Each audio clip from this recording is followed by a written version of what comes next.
Bien, señores, ya tenemos con nosotros a Iván Lorenzo. Él es el senador por la provincia de Elías Piña y al mismo tiempo el vocero del Partido de la Liberación Dominicana en el Senado. Buenos días, senador. De nuevo con nosotros. Buenos días, senador. ¿Cómo le va? Gracias. Muy buenos días. Para mí siempre será un honor, un inmenso placer, un honor compartir con ustedes y con los amigos televidentes que se dan cita con este importantísimo programa.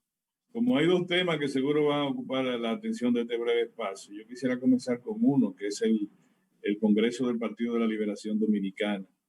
Y con un tema que parece que va a ser el debate de esta semana, es si se aumenta o no el número de miembros del comité político del PLD, que está en 35 y se quiere llevar creo que a 45.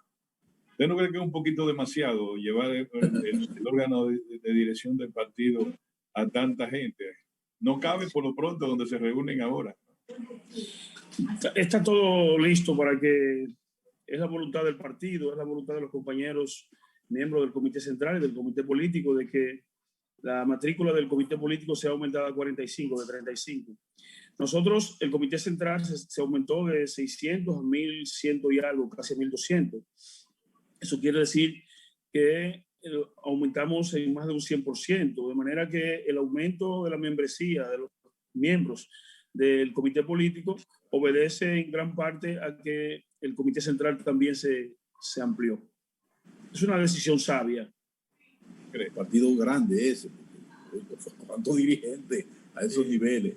Pero dígame una cosa, el proceso de por sí, ¿cómo lo ve en el marco de una situación que afecta al Partido de la Liberación Dominicana? Sale del poder y hay situaciones que se dan a propósito del proceso de la lucha contra la corrupción, los temas que hay ya abiertos, otras amenazas que hay o advertencias de que otros importantes dirigentes y ex servidores públicos, ¿verdad?, al más alto nivel durante la gestión del presidente Danilo Medina, que es la que se menciona, que puedan ser procesados también. Esos dos componentes, un componente que, bueno, lastima en cierta medida la imagen del partido y por otro lado, un partido que se ve con tanto dinamismo al interior como para hablar de ampliar a esos niveles en forma de la dirección del partido. Háblenos un poco de esto, por favor.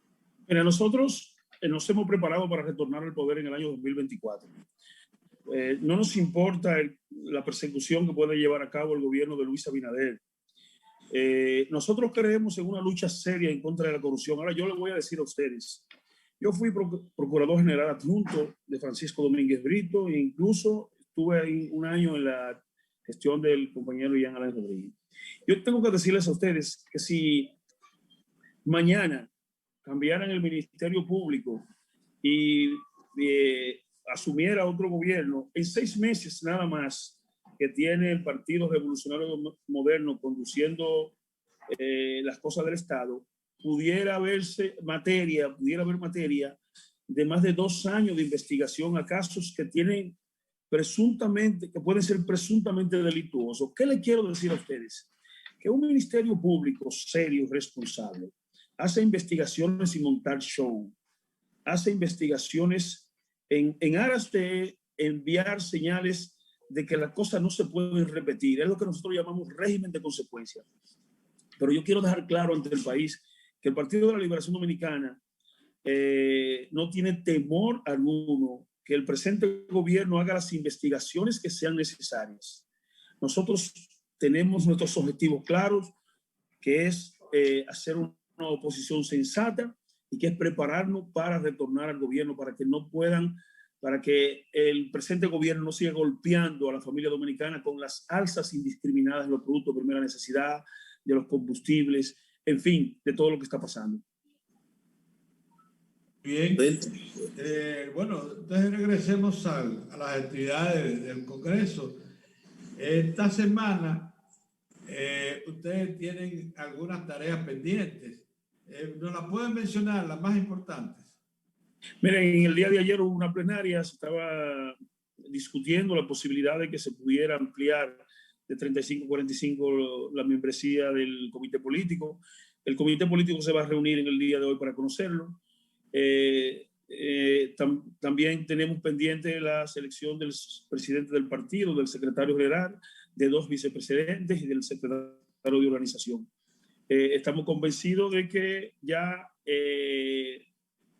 en la próxima reunión, que sería el día 5 de marzo, nosotros estaríamos resolviendo todo lo que tenemos pendiente en la primera fase. En la segunda fase ya nos va a quedar lo que tiene que ver con los presidentes municipales y provinciales, los presidentes intermedios. Una pregunta ya respecto al próximo 27 de febrero. ¿El bloque de legisladores del Partido de la Liberación Dominicana va a acudir a la Asamblea Nacional o tienen ustedes planeado alguna actitud distinta? Nosotros no somos ni resentidos ni amargados. Nosotros nunca hemos abandonado nuestra responsabilidad en el Congreso Nacional como se hacía en el pasado. Nosotros estaremos ahí y las cosas vamos a criticar tanto lo positivo como lo negativo. Lo que quiere decir que no vamos a abandonar nuestra responsabilidad de legislador y no vamos a tratar de deslucir un acto que está consagrado en la Constitución de la República. Vamos a decir las cosas que tengamos que decir, pero ahí estaremos con mucha responsabilidad. Ustedes respaldan, perdónenme jóvenes, ustedes respaldan una manifestación que se está convocando ese mismo día, sectores de la Cámara de Diputados, legisladores, convocando para una manifestación en reclamo de la devolución del 30% de los fondos de pensiones. Eso es improcedente y mal fundado.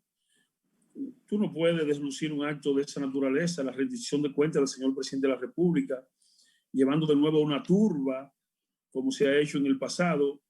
No estoy de acuerdo para nada con eso. Reprochamos enérgicamente esos actos vandálicos. Entonces, no, para nada estamos de acuerdo. Senador, mire, yo quiero volver sobre usted planteaba ahí que ustedes están en ánimo de volver en el 24, o sea, el Partido de la Liberación Dominicana. Dentro de la causa, bueno, citaba que había que impedir que el gobierno continuara con esta situación de carestía en los precios. Parecería que el gobierno es el culpable de las alzas en los precios de los productos. Para decir verdad, usted conoce que ha habido una situación a nivel de los mercados mundiales con unas materias primas que tocan a diferentes productos nacionales, ¿verdad? Y que ha habido también una situación de encarecimiento del barril de petróleo. Esos son componentes que hay que tomar en cuenta a la hora de evaluar lo que ha impactado aquí. Cuando usted habla del gobierno, ¿a qué usted le atribuye entonces sea parte de la causa de los problemas? Si se han entonces, a nivel internacional. Estamos ante una realidad. Yo he dicho y reitero que este es el gobierno que más se parece al de Salvador Jorge Blanco. Entonces, queremos decirle al país que cada vez que el Partido Revolucionario, el nuevo PRD gobierna, entonces estamos ante prácticamente la misma situación, lo que significa que tenemos que prepararnos para que venga el Fondo Monetario Internacional. Si estamos recurriendo a que lo que está ocurriendo con la carestía de los productos de primera necesidad son factores externos, no es que el gobierno de Luis Abinader se ha dedicado a desmontar arbitrariamente y abusivamente toda la infraestructura de lo que fue la visita sorpresa que llevó a cabo el compañero presidente Danilo Medina. Entonces tendríamos que decir que el PRD es el maleficio. Ellos cada vez que gobiernan entonces ocurre lo mismo. La carestía de los productos de primera necesidad, el alza de los precios de los combustibles, eso fue lo que provocó la poblada del año 1984. Entonces se parece mucho. Bueno, pero acaba de mencionar un tema interesante. A ver si pone las cosas en claro. ¿Tú has oído en los ambientes de la dirección del PLD alguna corriente que favorezca que el Fondo Monetario Internacional venga en asistencia del gobierno con recursos frescos, sabiendo ustedes por propia experiencia que el Fondo Monetario cuando viene a un país y presta, lo que hace es que obliga a restricciones a los gobiernos? Yo estoy hablando de la comparación de los gobiernos, que se parecen mucho. Nosotros no, la dirección de mi partido no ha discutido esa posibilidad. Bueno. Yo no fue una mención tuya, simplemente. Es mi mención. Es una mención de los gobiernos. Por ejemplo, es un gobierno que ya ha tomado más de 8.000 millones de dólares prestados. Esa carrera de endeudamiento nos manda una señal muy negativa. En algún momento eso tendrá que frenarse. Entonces, ¿a qué va a recurrir el gobierno? Entonces, por eso se parecen mucho los gobiernos de Luis Abinader y el de Salvador Jorge Blanco. Yo te digo eso porque yo viví una experiencia, déjame mencionar esto. Yo viví una experiencia dentro del PLD, siendo un funcionario del PLD en CTV, en que un propio ministro recomendaba que se siguiera un acuerdo con el fondo que hubiese sacado al PLD del poder. Simplemente porque reclamaba incremento de la tarifa eléctrica, reducción de la disponibilidad presupuestaria. Pues se dan cosas también en la política. Por eso ese ministro, Pedro, ese ministro hoy es presidente del partido, ¿verdad? El mismo. Sí. El mismo. Senador, no solo de pasada, nos quedan 2 minutos. Yo le digo que usted estaba criticando a un aliado de su partido, que es el Partido Revolucionario Dominicano. Cuidado. ¿El partido? El Partido Revolucionario Dominicano fue aliado del gobierno. No, pero yo estoy hablando del nuevo, de lo del peor nuevo. del PRD. Yo no estoy hablando yo por molestarlo, está bien, yo no por molestarlo a usted. Senador, por molestarlo un poquito. Senador, se ha complicado la política. En la provincia Elías Piña, usted está más cerca del infierno. Dígame cómo está el infierno cuando ve que usted va para allá. El infierno está un poquito del otro lado, usted ve. Yo he entrado por ahí, hay un callejón grande. Yo fui en la campaña pasada y cuando me dijeron, ya tú estás en Haití. Por eso yo le digo, como Haití está cogiendo un poquito de candela, le hago el símil. Y mira, la situación política y social de Haití es un poco complicada. De todas maneras, yo siempre veo a Haití como un socio importante, un nicho importante para colocar productos. Veo una oportunidad de negocios. Eso obviamente amerita una revisión profunda, pero la situación de Haití es muy complicada y sobre todo en momentos que es un gobierno que no le interesa la frontera, es un gobierno que descuida a los habitantes de la frontera, donde yo insisto que los guardianes de la frontera somos los habitantes, las familias que viven en la franja fronteriza, que si tú le creas condiciones favorables para vivir, defendemos la soberanía nacional. Pero la situación que el gobierno ha abandonado la frontera no hay. Pero tiene 7.000 guardias ahí en la frontera vigilando. ¿Cómo es? Tiene 7.000 tropas y hay instrumentales de represión en la frontera, vigilando que no se violente la frontera en este momento. La seguridad más efectiva son los habitantes, los fronterizos que vivimos ahí. El presidente Danilo Medina empezó a ejecutar el plan más importante, que fue el programa de reforestación. De eso sí puede vivir la frontera, de producir mangos, de producir aguacates, de producir café.